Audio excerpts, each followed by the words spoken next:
Some of my favorite rounds are with the bigger athletes. They keep you really honest. If you mess around with like frames or angles, they can really punish you. So me, I'm rolling. I'm on the ground. I don't allow the mount to take place. I actually hook as he's stepping over, which is for someone who plays butterfly guard, stepping over isn't the best option. It's probably better to go like knee on belly and then slide the knee across the waist to the other side. Anytime you step over, someone like me who loves playing butterfly is going to hook. It's going to prop the outside leg and just hook as you step down. So I end up hooking. I lift. I start to turn. I think I have an underhook on the left side. I'm bracing off of the hip and I'm turning, rotating myself. So now we're in butterfly. Far safer position. I'm not by any means exactly happy to be on bottom, but it's a better position for me. I want to get 2-on-1s. I want to drive this all the way over so I can start taking the back or even pendulum sweep. But I really just want to expose everything on this side. He fights that off pretty well. His weight's on the left, which allows me to bump him over slightly, and I go to close guard. What I've set up ultimately is a collar choke. So we're here. My left hand's already made it into the collar. I am, in essence, scissor sweeping him, kind of more of a modified. I knew that I wasn't going to take him over, but it was going to force him to have to adjust his weight and then come back into me. The minute he came back into me, I threw the right hand over the side and into this collar, or over the top of the collar, and I grabbed a bunch of gi and I drove in for the choke.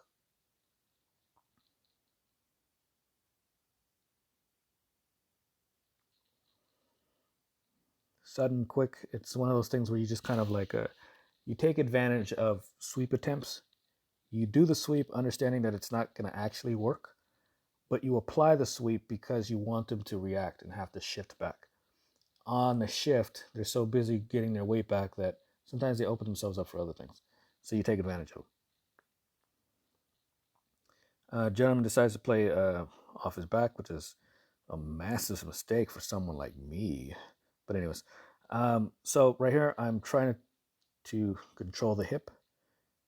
I'm not worried about the head as much. I do want to get a grip on the collar, but really my main focus is hip. If I can limit where his hips go, I can limit how much space he generates between my hip and his hip, which reduces anything that his legs end up doing. So he's doing a really good job of hand fighting here. He gets an underhook on this side. I'm not super worried about it. He lifts instead of driving in for the underhook. And when he does that, he puts all my weight on my left. My right leg ends up being really light. He's not necessarily capturing it like he should. So I'm able to start going into mount at some point. I pass instead. And this is really good right here. So let's slow this down. Whoops, 104. So he had the underhook, so I took a slight step back.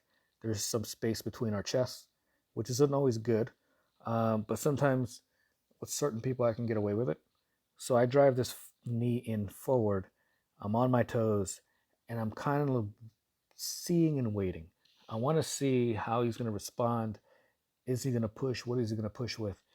And then depending on what he does is what I'm going to counter with. So right now, I'm kind of like a cat on its toes, just seeing what's going to happen so I can pounce.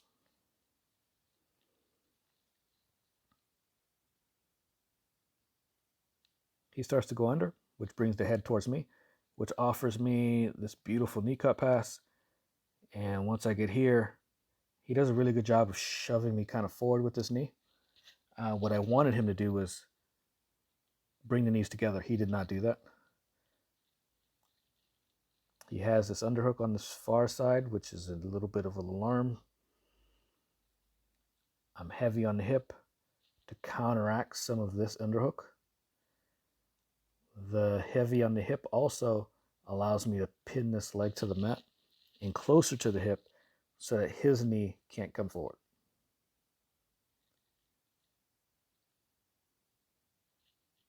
Once I get to a point where I understand that now he's driving forward, he has an underhook, my main defense to that is driving my inside leg over the stomach and to the other side, which we have here. He responds well. He tries to go away. I take advantage of that, and now we're in mount. Once we get to mount, now it's a lot of me playing with like windshield wiper. I'm just responding to what he's going to do. He pushes that over. I try to drive over the top. He tries to grasp. I send my opposite leg over to pin that down, and then I start to drive my hip up a little bit. Leg is out, and I'm hopping to the inside. Let's go back a bit. Oops.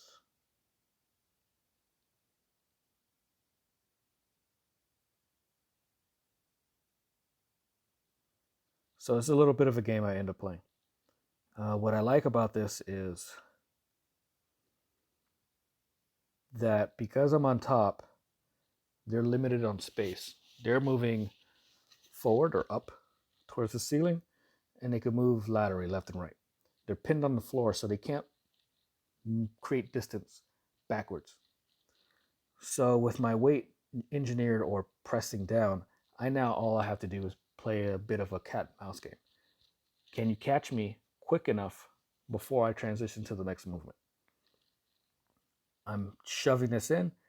Eventually my hips will come up just enough so that inside leg, the knee gets freed. In the process, he's going to feel a bit uncomfortable. Not uncomfortable, but he's going to feel a bit like he has to do something. So in this situation, he opens. I try to go to mount. I realize that his leg is wide. So now I'm going to start to hop in to this gap on this side. Yeah, his hand's in the way, but it's not enough to keep me completely out of there.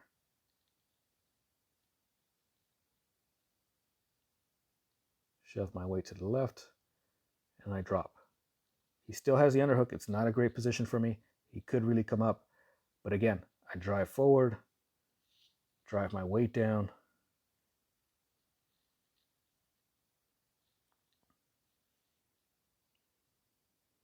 At this point, he's trying to play cat and mouse. It's tiring. It's exhausting. It's one of those things where you're moving more than you want to move.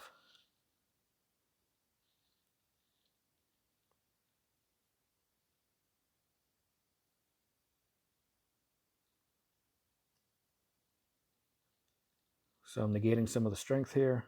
I'm creating an angle.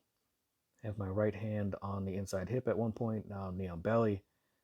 Really, all this is probing. I want to see where he's going to go. I want to see how he's going to respond. I don't want him to lift me, so I'm driving the hips forward. I'm anchored on that. I'm anchored here, and he can't lift. Normally, he'd be able to lift me pretty easily. Now I'm driving my weight down. Transition to mount. Beautiful on my end. What I want to do is get this hand, but he gets really good at defending. He's not letting this elbow cross far enough for me. Everything that I'm doing here is really probing. I don't expect to get this collar choke. I don't expect to get anything super threatening. He topples me over. This was a waste of my time. Like, why am I trying to triangle this man? He does a really good job. I keep my everything tight, but he's using a lot of weight. He's using a lot of pressure here. It's not comfortable. But I'm relaxed. And come up. I think he almost takes my back at one point. Like right now, he's tight. He's going to drop his left hip. pull me in. I keep everything nice and tight. Again, I don't want any access to my ribs. If I can keep those protected, he usually can't bring in hooks. He doesn't get seatbelt grip the way he'd want. It's a very good defensive posture for me. I'm bringing both my knees in.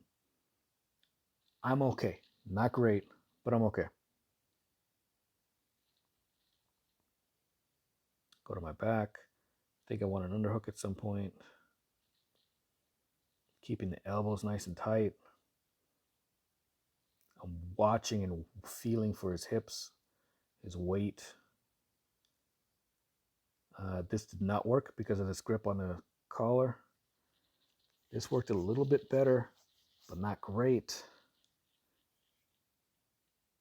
And he sent his weight too far over.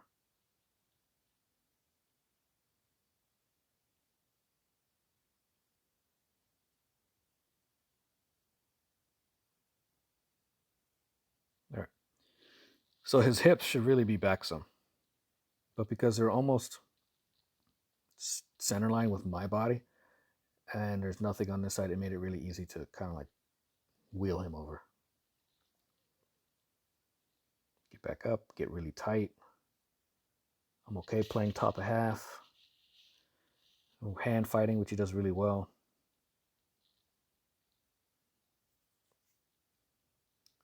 Somewhat of a Kimura attempt. So I turn. I really want to free this right leg out of here. And I'm hoping he'll give me an underhook because I want that Kimura from the underhook.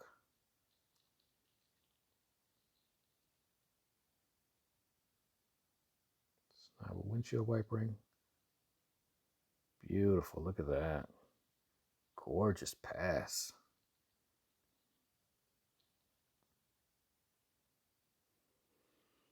All right, so I can't pass half guard. So I kind of go on this modified neon belly. And then I want to use my windshield wiper techniques to kind of open the guard. Both my legs are free. I get to decide which way I want to go now. I'm not allowing him to trap very well. I sneak that leg over. Now we're back in hand and back in side control.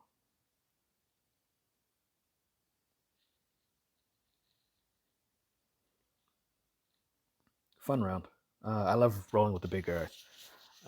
They make you work. You can't be lazy. You can't be. You can't half step. You can't do anything other than the way it's intended to. And it's a really good measuring stick for where your jiu-jitsu is at. It's easy to fend off someone who's 130 and you're 190 to a certain extent. Black belts that are 130, they sometimes wreck me. But like just your average practitioner, that size difference in your favor, it gets easier to do some of the things that you want to do. When you got a bigger guy or a bigger athlete opposing you, it really requires you to keep everything where it should be, how it should be, and why it should be. Great round. Thank you.